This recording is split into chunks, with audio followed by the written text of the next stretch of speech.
আয়োজিত আজকের এই বিক্ষোভ সমাবেশের সভাপতি, বাংলাদেশ ফেডারেল সাংবাদিক ইউনিয়নের ভারপ্রাপ্ত সভাপতি জনাব ওবায়দুর রহমান শাহীন, উপস্থিত প্রধান অতিথি এদেশের বরেণ্য রাজনীতিবিদ, বাংলাদেশ জাতীয়তাবাদী দলের সিনিয়র যুগ্ম মহাসচিব, রাকসুর সাবেক ভিপি অ্যাডভোকেট রুহুল কবির রিজভী আহমেদ। মামলা বাতিলের জন্য তাকে আমরা কোর্টে নিয়ে গিয়েছিলাম। তাকে জামিন বাতিল করে জেলে পাঠানো হয়েছে।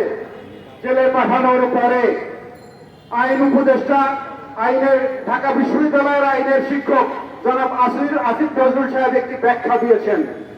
আমরা আসিফ নজরুল সাহেবের কাছে একটি প্রশ্ন করতে চাই। আপনার যে সরকারের আইন উপদেষ্টা হয়েছেন, সেটি কোন আইনের বলে আপনার আইন উপদেষ্টা হয়েছেন? আইন দেখাচ্ছেন কেন আমাদের? আজকে আপনার আইন দেখিয়ে আমাদেরকে জেলে পুরেছেন।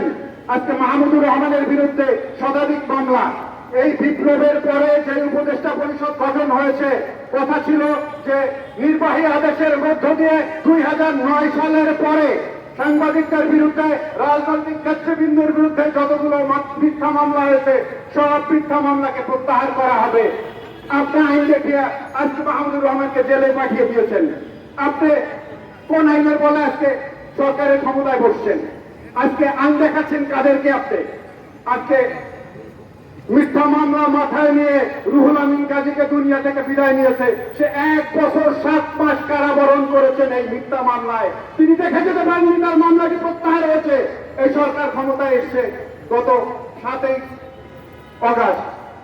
কোথায় আজকে আমাদের সেই প্রতিশ্রুতিগুলো? কোথায় গেল? আজকে আমরা তো আপনাদেরকে সহযোগিতা করতে চেয়েছিলাম। আপনারা আজকে আইন দেখিয়ে সেই ফ্যাসিবাদের দোষরদেরকে ক্ষমতায় রাখবার জন্য ষড়যন্ত্রে লিপ্ত হয়েছেন। আমরা বলতে চাই, আপনাদেরকে সহযোগিতা করতে চেয়েছি। আজকে 2009 সালের পর থেকে যতগুলো মিথ্যা মামলা আছে, অবিলম্বে নির্বাহী আদেশে সেই মামলাগুলো প্রত্যাহার করুন। আজকে আমরা দেখতে পাইনি বাংলাদেশের বর্ষিয়ান সম্পাদক, বর্ষিয়ান বুদ্ধিজীবী আবুল আসাদের বিরুদ্ধে 4টি মামলা হয়েছে। তাকে 13 বছর জেল খাটতে হয়েছে। সেই মামলাগুলো এখনো প্রত্যাহার করা হয়নি কেন? আজকে যে মামলাগুলো দেওয়া হয়েছে, আমরা বলতে চাই এই জায়গা থেকে অবিলম্বে আজকে 48 ঘন্টার মধ্যে, আমরা 48 ঘন্টা সময় দিতে চাই। নির্বাহী আদেশের মধ্যে দিয়ে সবগুলো মামলা প্রত্যাহার করতে হবে। বাংলাদেশের সাংবাদিকদের কণ্ঠরোধকারী যতগুলো কালা কানুন আছে, digital security act, cyber security act সহ সবগুলো আইন বাতিল করতে হবে। আজকে যে বাংলাদেশে যে গণমাধ্যমগুলো বন্ধ করে দেওয়া হয়েছিল, সেই গণমাধ্যমগুলোকে ক্ষতিপূরণ দিয়ে অবিলম্বে প্রচারণার ব্যবস্থায় নিয়ে আসতে হবে। সেই ক্ষতিপূরণ বাংলাদেশ সরকার দেবে। আর সরকার কোথা থেকে দেবে তার অনেক সোর্স আছে। সেই সোর্সের কথা আমরা আগে বলেছিলাম। এটা যদি করতে ব্যর্থ হন, তাহলে যেই প্রত্যাশা নিয়ে আপনাদেরকে ক্ষমতায় বসেছে, যেই জনগণ, যে ছাত্র জনতা কোন অভ্যুত্থানের মধ্যে দিয়ে আপনাদের ক্ষমতায় বসেছে, সেই ছাত্র জনতা এখনো ঘরে ফিরে যায়নি। তারাই বাংলাদেশে এখনো রয়েছে। সুতরাং আইন দেখিয়ে আপনারা আইন দেখেন আমাদেরকে।